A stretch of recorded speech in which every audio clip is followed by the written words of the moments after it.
fraud or abuse.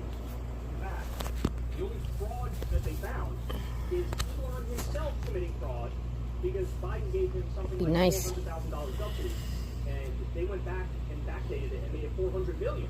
Now, when they were caught on that and had to back away from it, Elon was committing fraud to get more money. Right? There's not a single. Where's the criminal trial? All this fraud happening with the government. There's not a single fucking example. Daffy. Right?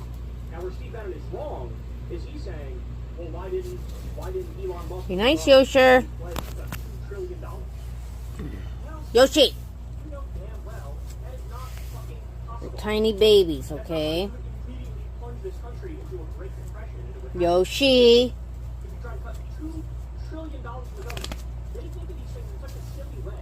They don't realize that the government is incredibly complicated, incredibly complex, incredibly nuanced.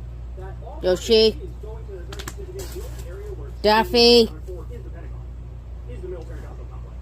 Okay, that's enough. Out. Out. Good jobby. Good jobby. What the heck were those things?